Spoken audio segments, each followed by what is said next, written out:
کہ ہم میلاد مناتے ہیں. کیوں کہ سنیوں یہ بات ہمیشہ کان کھول کر کے سن لینا. تو عجیب و غریب چیزوں کو دیکھ کر کے قوم کبھی کیا کرتی, الگ الگ عقیدے بنا لیتی. میاں وہ تو عیسیٰ علیہ السلام کا ایک معجزہ ہے, عزیر علیہ السلام کا ایک معجزہ ہے, یہاں میرے رسول کے تو پل پل معجزے ہیں. ہاں ہر گھڑی معجزے. تو یہ سارے معجزوں کو دیکھ کر کے کوئی یہ نہ کہے یہ رسول کیسا ہے, اس کی چاند پہ بھی چلتی ہے, سورج پہ بھی چلتی ہے. چاند کو کہے تو پھٹ جائے, سورج کو کہے تو ڈوبنے کے بعد نکل آئے. تو یہ خدا تو نہیں ہے. تو اللہ تعالیٰ نے حکم کیا فرمایا, آئے محبوب آپ فرما دیں کہ میں تمہاری طرح بشر ہوں. یہ بات میں اس لیے عرض کر رہا ہوں کہ سنیوں یہ بات ہمیشہ کان کھول کر کے سن لینا کہ اللہ رب العزت کے ساتھ کبھی بھی ہم رسول کو شریک نہیں کر سکتے, نہ ہی نبی کا درجہ خدا تک بڑھائیں گے, کبھی نہیں. اللہ اللہ ہے, ہاں رسول پاک اس کے محبوب ہیں, خدا نہیں ہو سکتے, خدا نہیں ہو سکتے. یہ بات ہمیشہ یاد رکھنا. اور جو لوگ تم کو یہ الزام لگاتے ہیں کہ تم نبی کو خدا کے برابر کہتے ہو, خدا کے برابر تم نبی کو بنا لیتے ہو, یعنی جیسے اللہ کو مانتے ہو ویسے رسول کو بھی مانتے ہو, دونوں کو برابر مانتے ہو, ان کے لیے یہ جواب ہے کہ ہم میلاد مناتے ہیں. کیوں؟ میلاد اس کی منائی جاتی ہے جو پیدا ہوتا ہے, اور رسول پیدا ہوئے. خدا کی کبھی میلاد منائی؟ کیوں؟ خدا کبھی پیدا نہیں ہوا. لم یلد ولم یولد ہمارا عقیدہ ہے, نہ وہ پیدا ہوا ہے کسی سے اور نہ اس سے کوئی پیدا ہوگا. خدا کی ولادت کا دین نہیں آ سکتا, نہ ہی اس کا میلاد ہو سکتا ہے. رسول کا میلاد سنی منا کر یہ بتاتے ہیں کہ رسول پیدا ہوئے ہیں اور ہم رسول کو خدا کے برابر نہیں مانتے. یہ میلاد بھی جو ہے شرک کو ختم کرنے کا ذریعہ ہے, شرک کو ختم کرنے کا ذریعہ ہے کہ کہیں کوئی انجانے میں یہ نہ سمجھ لے کہ رسول بھی خدا کے برابر ہے. نہیں, ہم بار بار میلاد منا کے بتائیں گے رسول پیدا ہوئے تھے اور خدا پیدا نہیں ہوتا. آخر میں اتنا ہی کہوں گا, میں مانتا ہوں اے عقل والو میرا محمد خدا نہیں ہے, مگر دلوں میں یہ نقش کر لو کہ وہ خدا سے جدا نہیں ہے. یہ عقیدہ ہے. بہرحال سورہ مائدہ کی کچھ آیتیں آپ کے سامنے عرض کر دیتا ہوں. سورہ مائدہ میں اہم آیت ہے. اللہ تعالیٰ نے فرمایا من قتل نفسا بغیر نفس او فساد فی الارض فکأنما قتل الناس جميعا.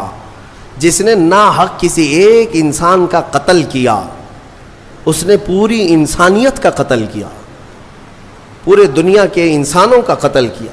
ومن احیاہا فکأنما احیا الناس جميعا. اور جس نے کسی ایک کو بچایا, کسی ایک کی زندگی کی حفاظت کیا, گویا کہ اس نے پوری انسانیت کو بچایا. اتنی بات یاد رکھ لینا کہ اگر تمہارے ہاتھوں سے قتل ہوا تو یہ سب سے بڑا گناہ ہے, سب سے بڑا گناہ ہے. مرڈر کرنا, قتل کرنا, اسلام میں اس چیز کی اجازت ہی نہیں ہے. ناحق, ناحق. ہاں حق کے ساتھ کچھ جگہوں پر ہے, کچھ جگہوں پر ہے.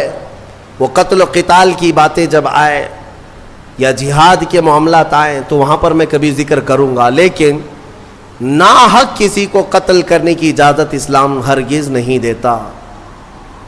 اور اسی طرح سے میں یہ بات بھی بتا دوں, حدیث پاک میں ہے آدم علیہ السلام کا بڑا بیٹا حابیل اور چھوٹا بیٹا قابیل, ان دونوں میں لڑائیاں ہوئی عورت کو لے کر کے. دونوں ایک عورت سے شادی کرنا چاہتے تھے. یہ دنیا کی پہلی داستان ہے. آدم علیہ السلام آئے ہیں اور ترنت ابھی اولاد اور نسل شروع ہو رہی ہے. سب سے پہلا جھگڑا جو دنیا میں ہوا ہے وہ عورت کی وجہ سے ہوا. بڑا اور چھوٹا دونوں ایک ہی خاتون کو اپنانا چاہتے تھے, لیکن وہ حق حابیل کا تھا, قابیل کا نہیں. چھوٹے کا نہیں تھا, وہ بڑے کا حق تھا. آدم علیہ السلام نے کہا بھی تھا, یہاں تک کہ دونوں کو حکم بھی ہوا. یہ بھی ذکر یہ سورہ مائدہ میں موجود ہے, یہ پورا ذکر موجود ہے.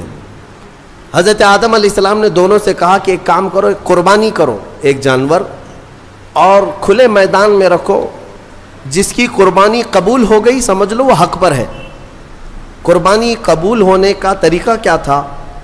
آسمان سے ایک آگ آتی اور وہ قربان کیے ہوئے جانور کو اٹھا لے جاتی، یعنی وہ جانور غائب ہو جاتا آگ میں۔ تو جس کی قربانی قبول ہو گئی وہ حق پر ہے، اس کا حق ہے۔ تو ہوا یہ کہ دونوں نے قربانی کی، قابیل نے بھی اور حابیل نے بھی، اور کھلے میدان میں اپنی قربانیاں رکھ دیں۔ اللہ تبارک و تعالیٰ کی طرف سے آسمان سے ایک آگ آئی اور حابیل کی قربانی قبول ہو گئی، یعنی بڑے بیٹے کی۔